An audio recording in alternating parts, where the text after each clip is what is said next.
Governments across the world are carrying out massive disinfectant drives and are also investing heavily to develop disinfectant chambers to fight this pandemic. Cities which are major epicenters and hotspots are being sprayed with huge amounts of chemicals. Public spaces such as markets and squares are being fumigated as well. But this initiative might not benefit human health.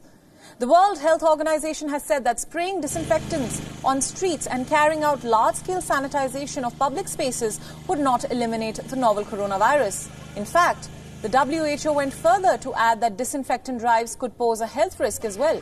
In the COVID-19 response document on cleaning and disinfecting surfaces, the WHO has claimed that disinfection could be ineffective. The WHO said that spraying disinfectant would be unable to kill the virus due to its inactive nature when it is exposed to dirt and debris in the environment.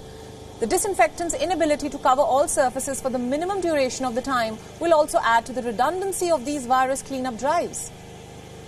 The document stresses that spraying chemicals on individuals could be potentially dangerous and it is not recommended under any circumstances.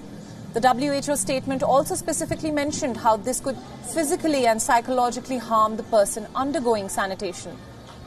The document also listed out how chlorine and other chemicals could cause bronchospasm, gastrointestinal effects, and skin and eye irritations.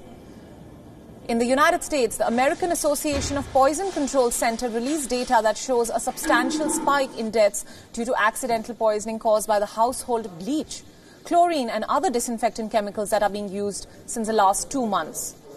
US President Donald Trump also was heavily criticized after he suggested that Americans inject themselves with disinfectants to cure coronavirus. Countries like China, India, South Korea and the UK are also carrying out large-scale disinfection drives. China uses hydrogen peroxide to do the same. But the WHO has now issued a strong warning against systematic spraying and fumigating of chemicals on both indoor and outdoor spaces. And as of now, the lethal coronavirus has infected more than 4.7 million people and killed more than 313,000 people across the world.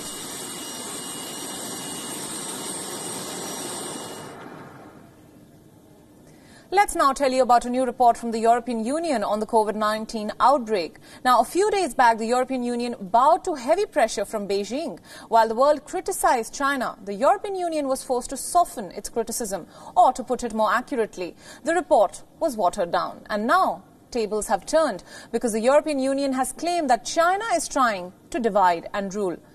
The European Union's foreign policy chief has accused China of trying to exploit differences among the EU nations. China is attempting to drive a wedge through the bloc. The European Union is becoming increasingly wary of Beijing's attempts, and China claims to be promoting a unique version of multilateralism, while it is actually pressing the countries to push disinformation. China will continue to seek advantage of the different views on EU diplomacy. Therefore, the EU Foreign Policy Chief, Josep Borrell, has urged the member nations to maintain collective discipline. There has been a paradigm shift in the EU-China relationship since the pandemic played out. While Chinese President Xi Jinping has had a direct conversation with several European leaders about the global health crisis, he never spoke to any European Union official. Yet another example of Beijing's strategy to divide and rule. The initial European Union report criticizing China on COVID-19 was first delayed and then rewritten. Yes, it was China that moved quickly to block the release of the document, and it was China that forced the European Union to pull back.